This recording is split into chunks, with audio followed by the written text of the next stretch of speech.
Prepare yourself for another electrifying video. We have sizzling hot news straight from the Hungaroring. Science is surprising everyone in FP1, and Red Bull is feeling the heat. But hold on, that's just the tip of the iceberg. We've got a big package of updates from the teams that could turn this championship upside down. And as if that weren't enough, the FIA is keeping an eye on those flexible wings. Could someone face a penalty? We have all this and much more in this video. Join me on this quick lap around the latest from the paddock, and if you love high-speed excitement, hit that subscribe button and turn on the notifications. You won't want to miss a second of this race. All right, folks, let's dive into the details of FP1. Who would have thought Ferrari would put on a show right from the start, huh? Carlos Sainz clocked an impressive 1:18.713, leaving everyone stunned. The guy was driving like he had a red rocket under him. But hey, don't think Verstappen was far behind.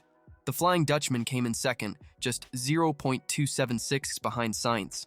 And get this, he was on used soft tires. Imagine if he had put on a fresh set. And the surprise of the session? Get ready. Zhou Guanyu from Kick Sauber flew to 5th position. That's right, folks.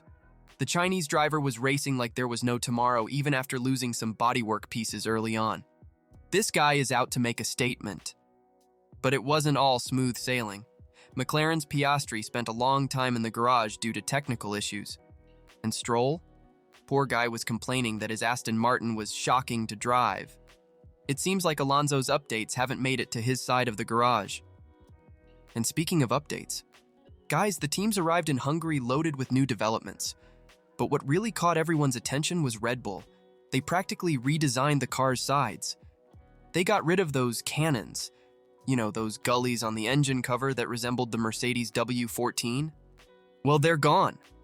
Paul Monahan, Red Bull's chief engineer, said this change is specific to this track and has to do with the temperature and characteristics of the Hungaroring. The craziest part is that only Verstappen's car has this new look. Perez? Well, he's running the old version. Could this give the Flying Dutchman an edge? And look at that. Red Bull is feeling the pressure. Verstappen even said their season could depend on these updates working. It's heating up, isn't it?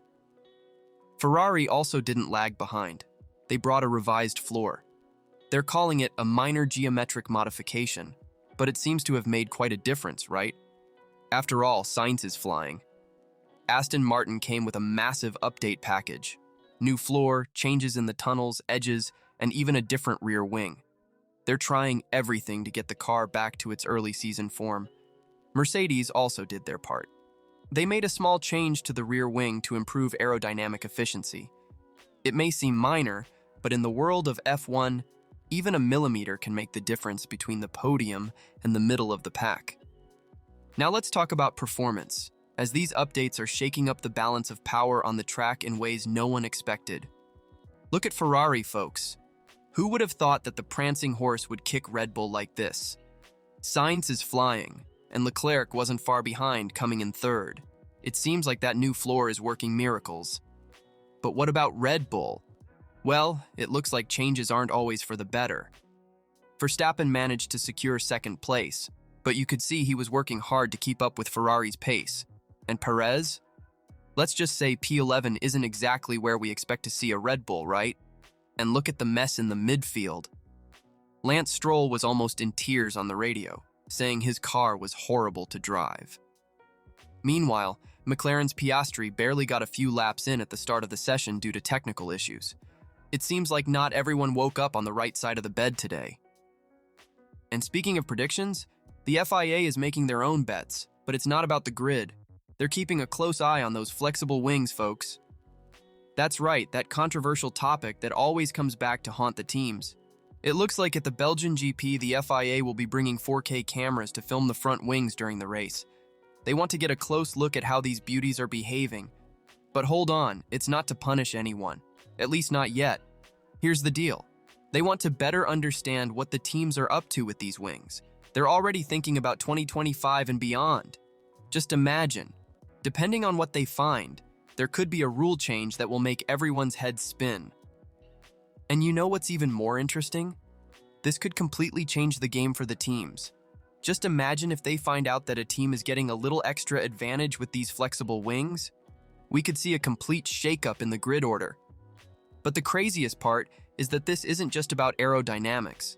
It's about the entire design philosophy of the cars. A change in these rules could force teams to rethink everything, from the nose to the rear wing. And who knows? Maybe we'll see some midfield teams jumping to the front if they nail the new regulations. But here's the mystery. How could these potential rule changes affect the current championship and car designs for the future? Could some team have to say goodbye to a secret advantage? Think about it. What if they discover that a top team is gaining crucial tenths of a second with a super smart, flexible wing? This could turn the championship upside down. Imagine the drama if late in the season, a team has to redesign their wings in a hurry. And it doesn't stop there. These FIA investigations could completely change the game for 2025. The teams that are ahead today might have to go back to the drawing board and rethink their entire aerodynamic design. Who knows? We might see a complete shakeup in the grid order. But the most intense part is thinking about the impact this could have on the title fights. Will we see protests, appeals, or even results being questioned retroactively? And that's not all. Imagine the stress in the team's factories. Engineers will have to work overtime day and night to adapt to any new rule that comes up. This could completely shift the balance of power between the bigger teams with more resources and the smaller ones. Moreover, think about the impact this could have on the drivers. A car that was perfect for a certain driving style could suddenly become a nightmare to drive. We might see some rising stars shine even brighter, while other drivers struggle to adapt. Hey folks, feeling that anticipation? Yeah, me too. But let's recap everything that happened during this crazy F1 weekend. First, we had that surprise from Ferrari with Sainz flying and even leaving Verstappen behind in FP1. Who would have thought, huh? The Italian team is showing they still have a lot of fire left this season. Then there was that festival of updates. Ferrari, Red Bull, Aston Martin, Mercedes. Everyone arrived with a suitcase full of new developments. Some worked, others not so much. I'm looking at you, Stroll. We also had that radical change in Verstappen's car. Red Bull removed the cannons from the RB20, in a move they say is specific to this track. Will it work? Perez better watch out because if Max pulls ahead, the gap between them could get even bigger. Last but not least, there's all this suspense with the flexible wings. The FIA is watching closely, and this could change the game not just for this year but for the future as well. Just imagine if they find out some team is gaining an illegal advantage. The circus will be on fire. Don't forget to smash that like button if you enjoyed the video, subscribe to the channel so you don't miss any hot F1 news, and hit the notification bell to be the first to know when the next video drops. We'll see you after quali with more fresh updates from the paddock. It's going to be awesome. Until next time, speedsters.